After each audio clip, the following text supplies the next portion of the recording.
Hello and welcome to another episode of Badman Reviews. Today we're going to be starting our quest through Crash of the Titans and Mind Over Mutant. So, you're just gonna do this the same way you always do, same boring stuff, just sitting there on the chair talking about video games. Yeah, probably. What's wrong with how I normally do things? Also, who are you and why are you here? Yeah, no clue. You haven't really written in a script how you're gonna explain me 4 or 5 episodes down the line. Maybe I'm you from the past, or the future! Or maybe I'm just the apparition of all of your YouTube comments, absorbed into a human being. Also, did you realize you're bald now? Yeah, I've noticed that. It's kind of hard not to notice. Also, you're just as bald as I am. Yeah, no clue what you're talking about. Full set of hair over here. Just a full set of hair under this hat. Totally not bald. Alrighty then, let's get on to a new crashy adventure. Boo, your puns suck. Crash of the Titans, a new adventure and a new beginning for the Crash Bandicoot series. After Traveler's Tales' last venture into Crash Bandicoot shenanigans with Twinsanity, the reins were passed on to Radical Entertainment. You know, the amazing people behind games like Scarface, Mario is Missing, Tetris World, and Prototype. That's a really weird catalog of work. Radical Entertainment decided to take Crash in a completely new direction for these series of games, giving Crash a full redesign and changing the basic mechanics of the Crash series from a platformer to more of an action-adventure beat-em-up game. The changes to Crash's appearance and really the rest of the cast was a huge debacle back in the day, with a ton of people up in arms about the look of Crash, with petitions and more to have Crash change back to his original look. Yeah, now those same weirdos are making petitions to have the It's About Time Crash design remade. Some people are just never happy, are they? Yeah, that's an understatement. Most people weren't too happy with the change to gameplay as well, and overall it was shown in the reviews of the game on release, with most of the scores being mid-60s to low 70s, and even some scores as low as 5 out of 10. So why all the hate for this Crash game? Well, that's our job to find out. So let's jump right into Crash of the Titans! Man, you need some new lines. Shit's getting old. Do you want to come over here and just do this yourself? Nah, sorry. You go ahead. It's fine. I got some snacks and got Paper Mario to keep me busy, so just pretend like I'm not here, it'll be like I'm not even here. Not here at all. Judging. Not totally. Go on. Do your review. I'll be busy. Yeah, sure. We begin our journey with Mumbling Crash, Jimmy Neutron, the Grim Reaper from Billy and Mandy, and bad knockoff Mr. T, all hanging out having a good time. Seriously, you're gonna recognize a lot of these voices from other things you've watched or enjoyed, and you won't be able to get that idea out of your head the whole time you're playing, so get used to it. So, Cortex shows up, steals Jimmy Neutron and the Grim Reaper, and freezes Mr. T, then says, "I'm off to do bad things." But not before Crash can throw the most amazing toss I've ever seen, saving Aku Aku. With that out of the way, we can finally get our hands on some gameplay, and I'm kinda surprised it didn't play too badly. I mean, it's a pretty basic beat-em-up, light attacks, heavy attacks, dodging, and blocking. But we'll get more into the combat later in the video. You mean later on when you admit you suck at the game and try to pin the blame on the gameplay instead of your inability to actually be good at games ever? No, that's not what I mean. I mean, right now there's not a lot of tough enemies to fight, so the combat's kind of bland, and it's not really a good time to explain it. So, let's move on and talk about The Titans, yeah. We'll talk about the Titans and what they bring to the game. After saving Aku Aku, we start fighting Titans around the world that we can jack. Really, the game calls controlling Titans jacking Titans. Ha! When you get off the Titans, that means you're jacking off the Titans. You are seriously the worst. But you're not wrong. They probably could have used a different word than jacking to talk about, stealing Titans. Once you've taken over... Jacked! Yeah, taken over, jacked, whatever. A Titan, you gain full control of them and their abilities. Each Titan has its own set of attacks and abilities, and they all feel very different from each other, besides the select few that are obviously just reskins of Titans from earlier in the game. This is, unsurprisingly, the best part of the game. Controlling a giant Titan and using it to smash through mobs of enemies is a really satisfying experience that I found myself really enjoying, and every time I got to try a new Titan, I was always excited to see what new abilities they would offer me.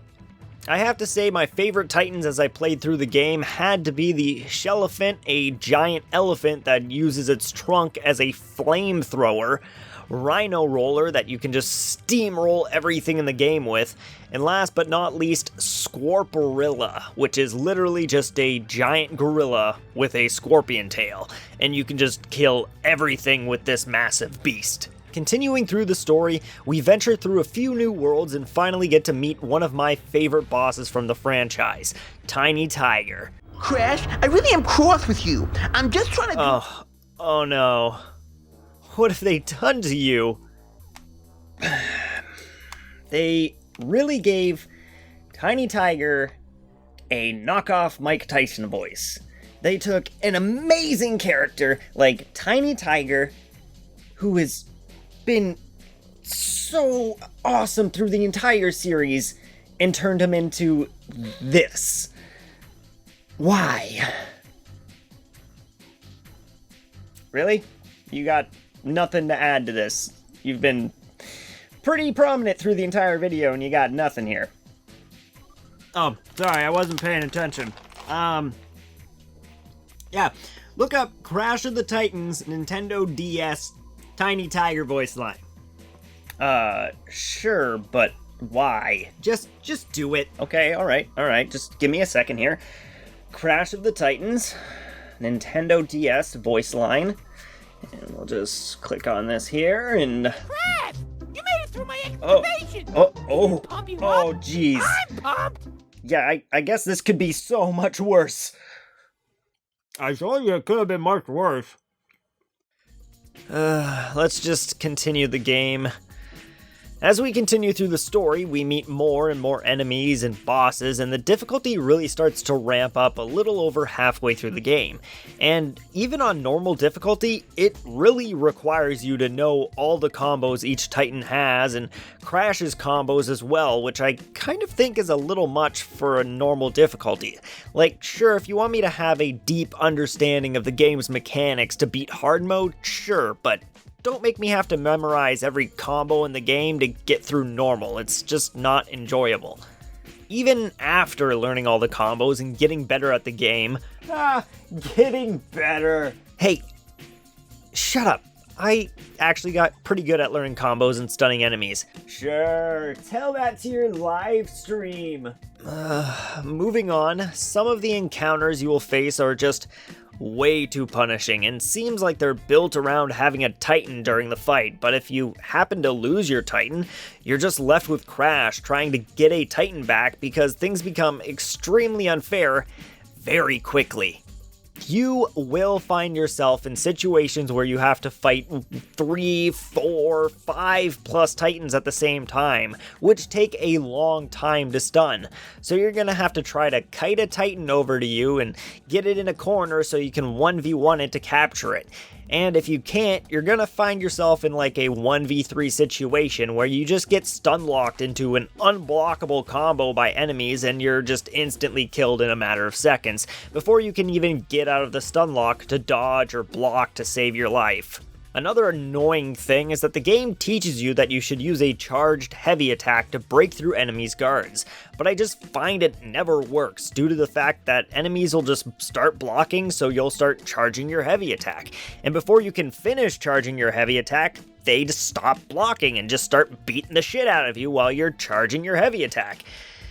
So it just doesn't work pretty much most of the time. It wasn't until later that I learned a combo that had a guard break at the end of it, so I just continued to spam that for most of my encounters when I needed it. The boss fights are also extremely disappointing for the most part. Most of the boss fights through the game aren't even boss fights, they're just you killing waves of enemies and then eventually you win the fight. You never actually fight the people like Tiny Tiger or Engine. The last two fights versus Uka Uka and Nina Cortex, though, are actually boss fights, and they're pretty enjoyable. People in my stream kept telling me Uka Uka's fight was going to be this hardest, most unbeatable thing ever, and I guess I glitched him on his final phase, so he just didn't move around the arena like he was supposed to, and I kinda just had no trouble with that guy. I mean, in the end, I kind of have to agree with the reviews. 6 out of 10 is a decent score for this game. It's just kind of average in my opinion. I didn't hate it, but I also didn't love it. The parts where I was a titan smashing through enemies and trying new abilities was fun, but some of the other encounters were just controller throwing, rage-inducing, horrible experiences. Seriously, there were multiple parts in my stream where I just put my controller down or tossed it over somewhere else and had to just walk away from the game and calm myself because it was so frustrating. I just couldn't handle it. Speaking of that, don't forget to follow me over on twitch.tv/BadmanReviews for more live streaming fun like Mind Over Mutant shortly after this video releases. Dude, stop plugging your shit. No one cares. They're here for the review. Just keep playing the game. You're really demotivating. You realize that, right? Whatever. The other issues I had with the game was its sense of progression. There was no real control over how I leveled up in the game. It was collect these blue orbs with Simpson hit and run sound effects, and when you collect enough of them, you'll get whatever upgrade the game feels like giving you. Overall, there was nothing really special brought to the table with this action beat-em-up Crash Bandicoot game, but I mean, when you're competing with games like God of War, God Hand, Dynasty Warriors, and Devil May Cry, who have all done the action beat-em-up genre much better than this game, it's hard to compete. But you know what? Maybe Mind Over Mutant will exceed my expectations as the sequel to Crash of the Titans, and I'll have something to look forward to play. Yeah, I wouldn't get my hopes up for that. I've just been looking through the reviews of Mind Over Mutant, and they look to be just as bad, maybe even worse than Crash of the Titans. Ugh, great. Thanks for the heads up. Hey, no problem. That's what I'm here for. And don't forget to post in the comments below how bald man reviews is. Tickle that like button, post in the thingamajigs, hit that subscribe and the bell, and fucking yeah! You know, all that YouTube mumbo-jumbo crap at the end. You are the worst. Yeah, I know. I'd probably get used to it as well, because I might be here for a while. Or I might just be in this video and disappear forever, like a few other characters in some of your other videos. Anyways, wanna play Halo? Yeah, sure, whatever. You know what? Why not?